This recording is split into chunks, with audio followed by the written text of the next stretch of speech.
Assalamualaikum warahmatullahi wabarakatuh. Selamat pagi anak-anak. Alhamdulillahirrahmanirrahim.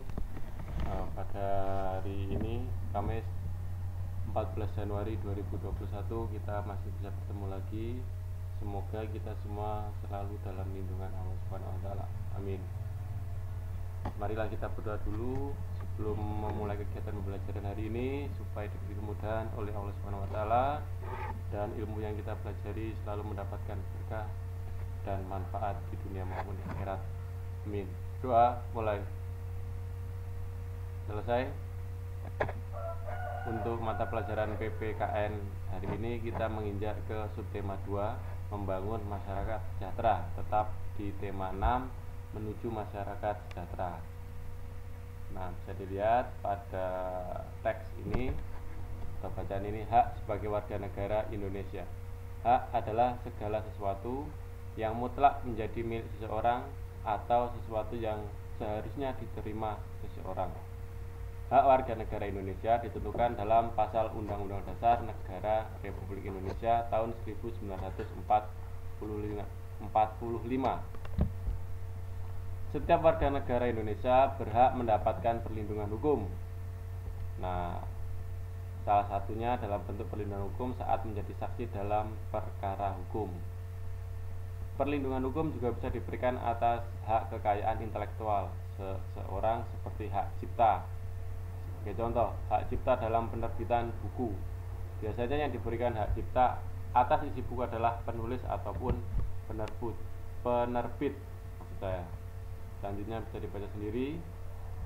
Nah, ini pada gambar dilihat ada contoh seorang ibu guru sedang mengajar pada muridnya. Satu lagi, hak warga negara yang tidak boleh yang tidak kalah pentingnya untuk mencapai tujuan nasional Indonesia, yaitu hak memperoleh pendidikan dan pengajaran. Nah, selama ini kalian kelas 6 insya Allah semua mendapatkan pendidikan dan pengajaran dari Bapak Ibu guru di SDN Wangkalkepuh tanpa adanya itu ya, pilih-pilih mana yang pandai, mana yang kurang pandai, mana yang beruntung ekonominya maupun yang kurang beruntung, semua sama rata, tidak ada pembeda-bedaan. Okay? Pemenuhan hak warga negara Indonesia dapat mencerdaskan kehidupan bangsa yang merupakan salah satu tujuan nasional Indonesia.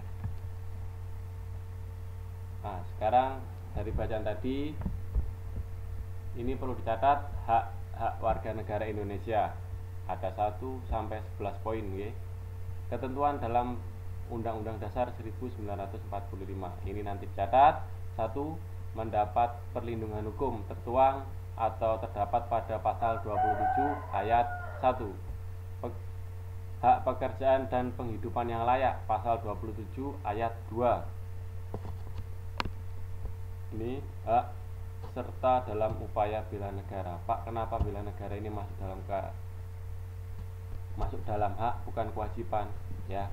Jadi setiap orang itu berhak membela negara, bukan hanya sebuah kewajiban tapi juga hak. Tertuang atau terdapat pada pasal 27 ayat 3. Nah, untuk nomor 7, mendapat pendidikan, tertuang atau terdapat pada pasal 31 ayat 1. 9. Memanfaatkan sumber daya alam, pasal 33 ayat 3. Nomor 10, fakir miskin dan anak-anak yang terlantar dipelihara oleh negara, pasal 34 ayat 1.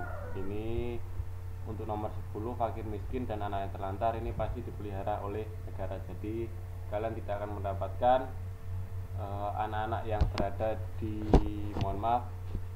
di sekitar lampu merah atau anak-anak di kolong jembatan itu, karena mereka sudah diatur dalam pasal 34 ayat 1 dan mereka dipelihara oleh negara.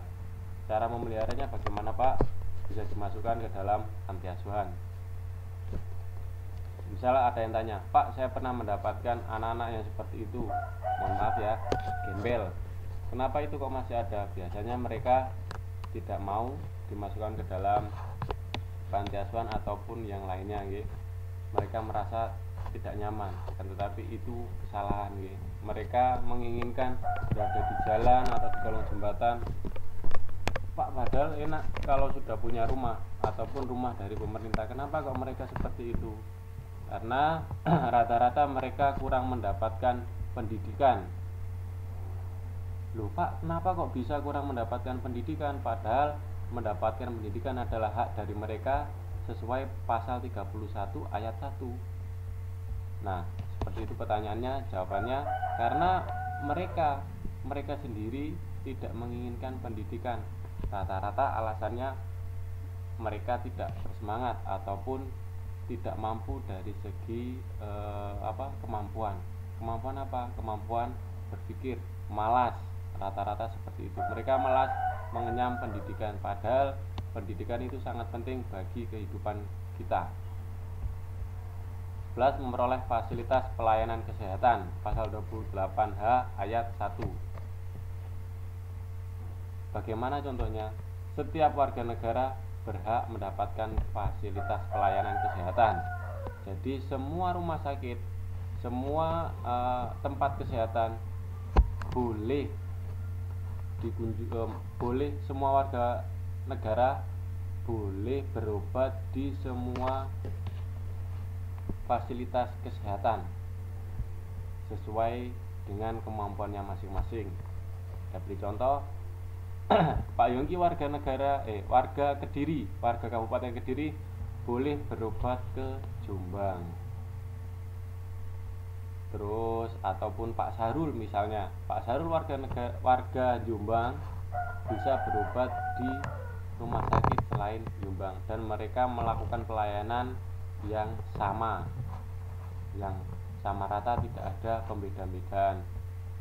Terus kalian ada yang tanya, Pak, saya kemarin melihat ada orang pakai BPJS itu ternyata tidak segera dilayani, mereka yang bayar umum segera dilayani. Itu tidak seperti itu. Semuanya diperlakukan secara sama rata.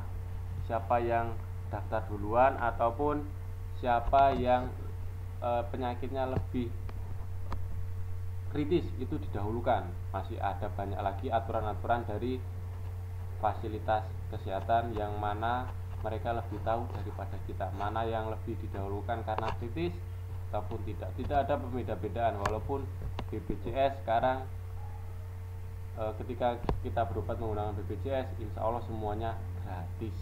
Nah, itu salah satu program pemerintah untuk melakukan pelayanan kesehatan bagi warganya. Ini sesuai pasal 28H ayat 1. Maaf, ini jangan lupa semua dicatat ini nggih. Ini cukup penting. Selanjutnya ayat membaca manfaat pemenuhan hak sebagai warga negara Indonesia. Setiap warga negara memiliki hak dan kewajiban. Hak dan kewajiban hendaknya dilakukan secara seimbang. Artinya dalam melaksanakan hak tidak lupa juga melaksanakan kewajiban sebagai warga negara. Bahkan kewajiban hendaknya dilakukan terlebih dahulu daripada hak. Banyak manfaat yang dapat dirasakan sebagai warga negara Indonesia atas terpenuhinya hak yang dimilikinya. Jadi sebelum kita menuntut hak kita sebagai warga negara, kita harus melakukan tanggung jawab atau kewajiban kita sebagai warga negara, baru menuntut hak. Ini dilanjutkan, dibaca sendiri. Terus selanjutnya, mengapa harus melaksanakan hak? Pada teks ini, pemenuhan hak warga negara Indonesia berkaitan erat dengan upaya pemerintah Indonesia dalam mencapai tujuan nasional Indonesia.